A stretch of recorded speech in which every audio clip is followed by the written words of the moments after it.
Minister in the Presidency Khumbudzo Ntshavheni gave journalists a tongue-lashing for their criticism of government after the plane they were on was grounded in Poland. This was during the peace mission to Ukraine and Russia by African leaders, including President Cyril Ramaphosa. The journalists and the President's security detail were barred from disembarking for more than 20 hours in Poland and came back to South Africa without accomplishing their mission. Ntshavheni accused the media of focusing on what she believes was the smaller issue of the detention in Warsaw instead of the peace mission. She proceeded to threaten that government would consider leaving behind the media in future missions. We discussed this with media expert Tshamano Makhadi. Thank you very much for your time this afternoon. Perhaps let's start with a reminder of the work that journalists do. Why is it paramount? No, it's an important work, and obviously within the context of what they were supposed to do in the visit of President Cyril Ramaphosa in both Ukraine and Russia. We understand it was all about, peace mission, but in the middle of all of that, in what I see more than anything as geopolitics coupled with some bungling, if you were to talk about, logistics, for example. But obviously, out of that which had taken them to, to that trip was met with the incident that we now know as the plane that was, kept there for about 26 hours. Journalists are there to report on any event, and if it means that they report on the activities that were happening at that particular moment, so be it. And it cannot be that you will only want to stick to the peace mission issue as it has been suggested by some. Let's not misquote the Minister Ntshavheni. Let's take a listen at what she said yesterday.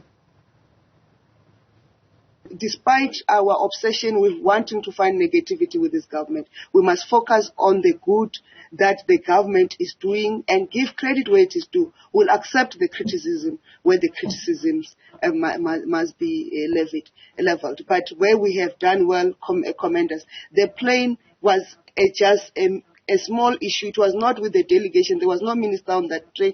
There was no president. There was no delay in terms of the South African delegation.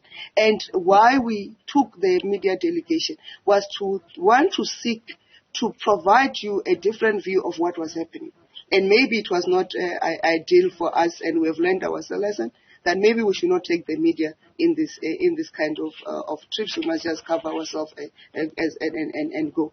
Because if we're going to take you and then it becomes an issue, and some of us were involved in trying to find a quicker resolution to the stalemate at that period, but we have made efforts. So we should not be lashed for a small matter. The focus is the peace mission, and the apologies were extended to the journalists. The police are known; they know it comes with the territory. Such things happen. But we extended our apologies to the journalists who found themselves caught up in that diplomatic incident. But the peace mission was successful, and I'll plead to South Africans to focus on what will build a better world and the contribution of South Africa in building such a better world. So, Tshamano, some have characterized that as a veiled threat. You better behave next time or else. What have you interpreted from those words?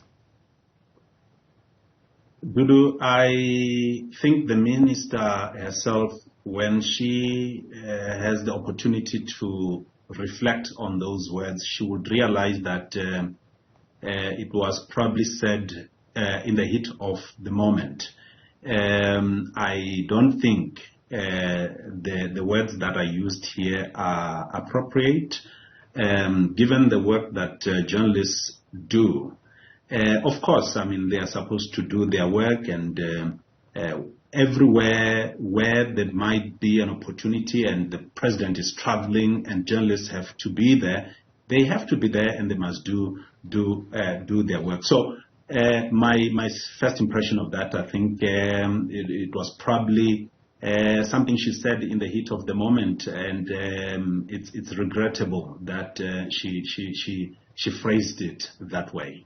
How would you characterize South Africa's media landscape in relation to other countries on the African continent?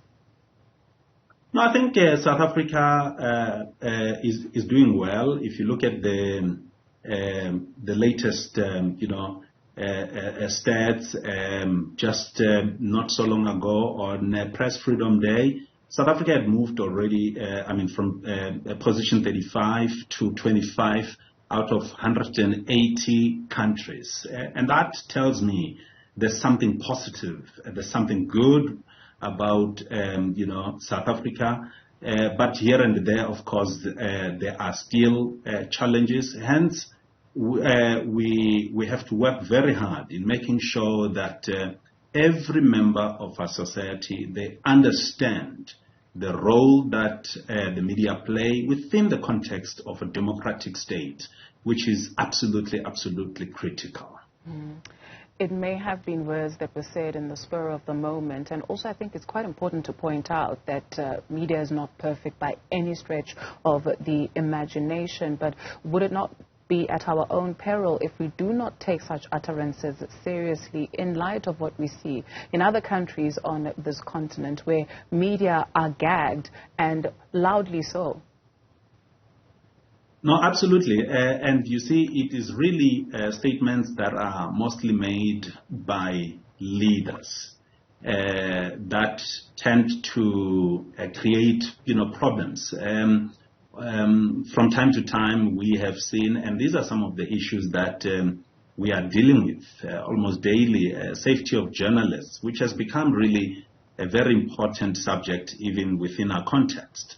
And I think it's really, really important that our leaders, they sort of become a little bit mindful of, some of the statements, they make, because you don't want a situation where ordinary people, and I mean the South African people, to start to think of media as the enemy of the people. And we have seen, cases where journalists travel to communities where in some cases they have been chased. And we really don't want to have some kind of a trust deficit. It's important that we work very hard. We make sure that journalists and government and everyone else, really, they work together in making sure that we protect this democracy, because journalists, as I do say, they play a very important role within that context. Our democracy is only 29 years. We still have a long way to go. Media expert Tshamano Makhadi, thank you very much for your time this afternoon.